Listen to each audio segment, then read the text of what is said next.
At 1 in the afternoon, the road through Toby Creek was already a bad place to be standing. Snow had been coming hard in the mountains above Invermere, then the temperature rose and the whole slope turned unstable.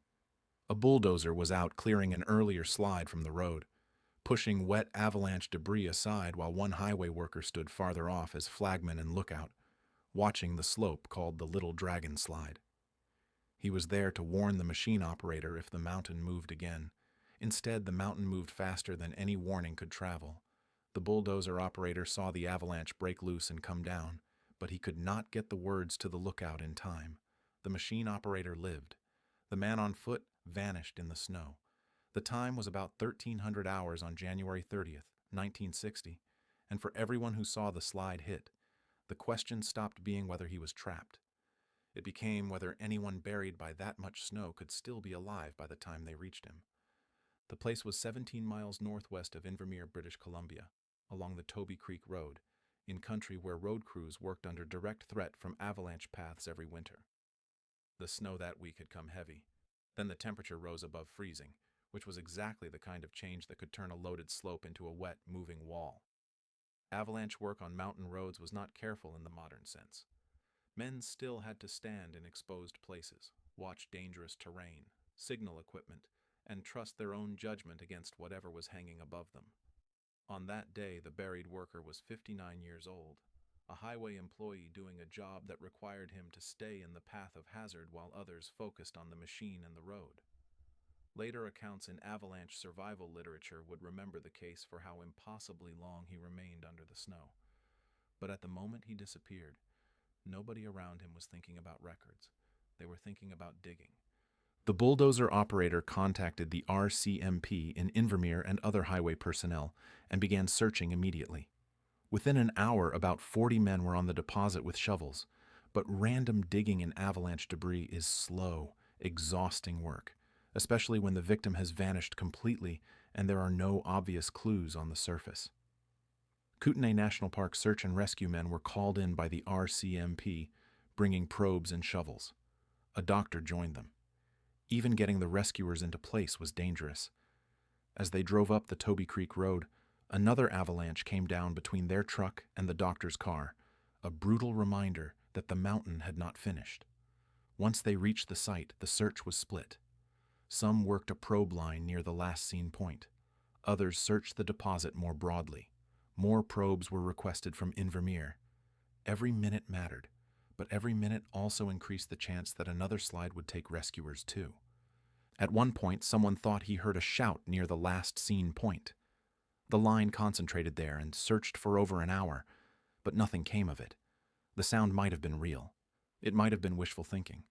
It might have been the kind of mistake exhausted men make when they are listening for one human sign in a huge white field. Probing continued until 1930 hours, when darkness and the danger of more slides forced the rescuers to stop. By then, little hope remained. Avalanche burial usually kills fast, not slowly. Men buried completely are often dead from suffocation in a short time. Rescue doctrine exists around that fact.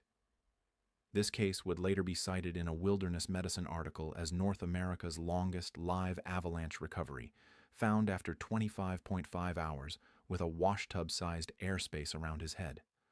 But on that night, none of the men leaving the slope knew they were walking away from a living person. Most believed they would return in the morning to recover a body.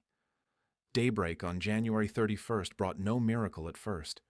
Probing resumed, and by 12:15 the entire area had been covered. Still nothing. The avalanche hazard was mounting again. The men in charge had to weigh the possibility, now faint almost to absurdity, that the buried worker was somehow alive against the very real chance that further searching would bury more men.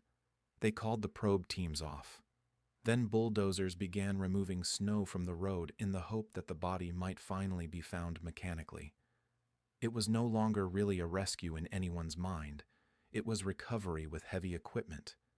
That change in expectation mattered because it framed what happened next. Nobody on that road was prepared for a survivor. After nearly an hour of bulldozer work, the machine on the west side of the avalanche uncovered a hole. From inside it, an arm waved feebly. The buried man was alive, Not strong, not uninjured, not remotely well, but alive after being under avalanche snow from about 1300 on January 30th until 1430 on January 31st. Men hauled him out exhausted and frostbitten. His wet clothes were changed and he was sent to the hospital in Invermere. It is hard to overstate how shocking that moment must have felt to the rescuers who had already abandoned hand probing and turned to dozers. They had not found him quickly. They had not pulled him out within the accepted survival window. They had effectively stumbled back into rescue after crossing over into body recovery. And still, he moved his arm. The reason he survived was grimly practical. According to the Canadian Avalanche case history, he had been standing near a bank cut from previous snow removal operations when the slide struck. That cut probably protected him from being swept off the road and torn apart, though it also helped create an extremely deep burial, deeper than the 3-meter probe rods searchers were using. Most important, an air passage from the surface near the old bank assisted in his survival. Later survival literature simplified that into the image of a washtub-sized airspace around his head. Heavy clothing also helped preserve body heat. In other words, he did not beat the avalanche by strength. He beat it through a freak combination of position, trapped air, insulation, and the plain physical fact that the mountain buried him in exactly the wrong way to kill him quickly. That does not make the hours beneath the snow easier to imagine. He was not lying in some smooth, comfortable hollow.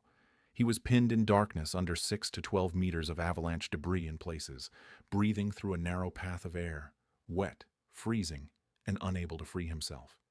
He may have heard parts of the search overhead. The official case history notes that the earlier call heard during the search may well have been his. If so, then one of the ugliest details of the story is that he was alive and trying to answer while men stood above him unable to reach him. That possibility gives the case its real horror. Not simply burial, but prolonged conscious burial, close enough for hope to exist and far enough for it to fail again and again. The story endured because it violated the rules people thought they understood about avalanche death. In avalanche medicine and rescue writing, the Toby Creek case became shorthand for the rare exception that proves how strange survival can be. A paper on avalanche survival technology published in Wilderness and Environmental Medicine specifically identified it as a case near Invermere, British Columbia, involving a 59-year-old highway employee buried while acting as an avalanche lookout, found alive after 25.5 hours with that airspace around his head.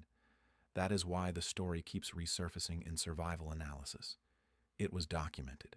It happened in a work setting, not an exaggerated campfire tale. And it remained extraordinary even decades later, because almost nothing about complete avalanche burial is supposed to end that way. What makes it fit a horrifying survival story so perfectly is not triumph in the usual sense. There was no heroic climb out, no dramatic self-rescue, no battle against an animal or an ocean or a wilderness that visibly moves around a man. This was worse in its own way.